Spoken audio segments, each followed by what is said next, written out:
This is from a book that I'm writing, The Way I Was Taught. The main character is a boy named Hunter. He's 10 years old in this case.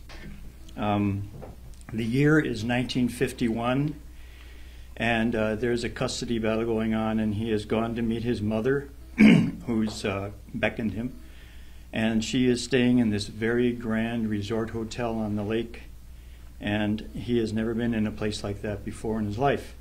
So this is a section that was, when I read this at the writing group that I'm in, it was suggested to me that there had to be more interaction with the boy and his mother, and so I came to class, Bella's class, and with the intention of picking a cue that would give me this section, and this is what happened.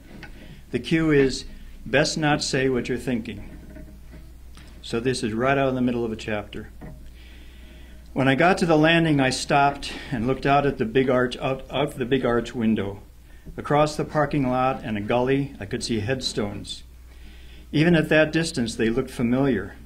But it was the old gray stone wall that circled it and set it apart from the rest of the area that made me realize it was the Protestant cemetery where the German side of my family were buried. I stood and looked out that window what seemed like an hour, but was probably a minute. Then I trudged up the next set of wide stairs to the second floor hallway. I stopped again in the middle of the hall.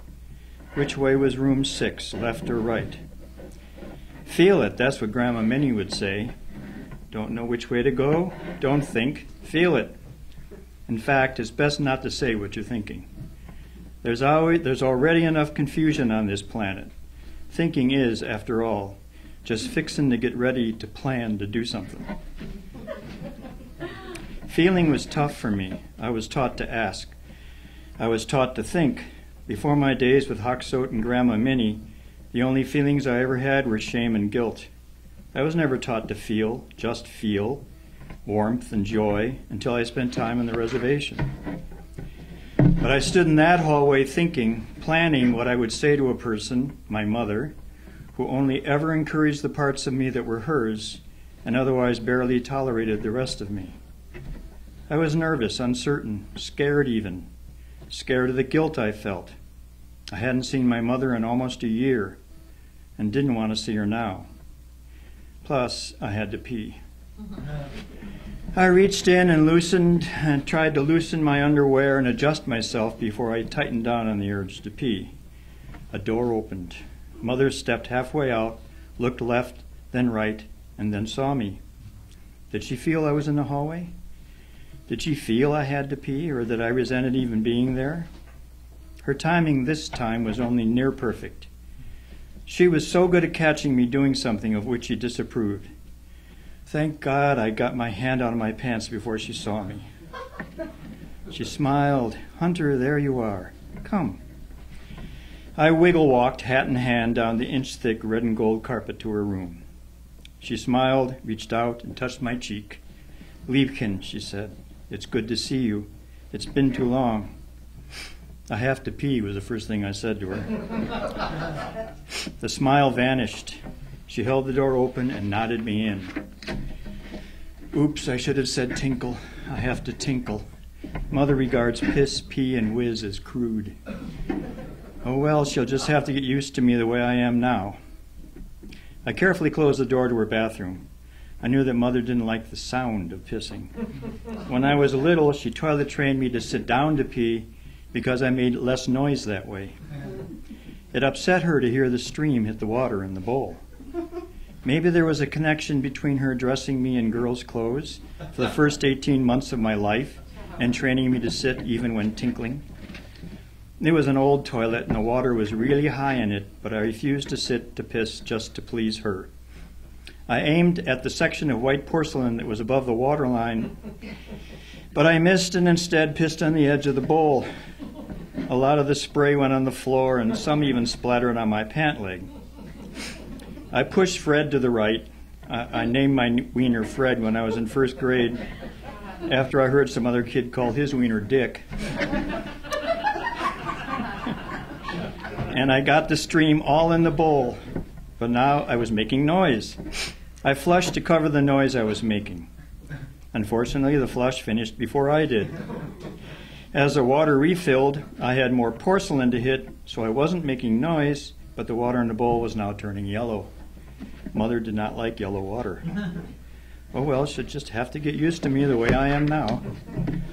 I buttoned up my fly and flushed a second time. Oh Christ, I should have grabbed some toilet paper and cleaned up the edge of the bowl and the floor before I flushed. Jesus, that was dumb. Now there's going to be folded up pieces of toilet paper floating in the water. She won't like that either. Holy cow, I don't want to flush it a third time.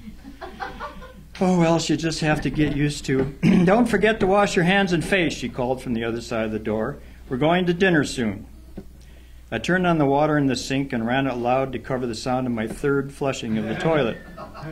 When I stuck my hands under the faucets, the force of the water was so strong it splashed all over my suit coat and my pants. Christ, now it looks like I pissed my pants.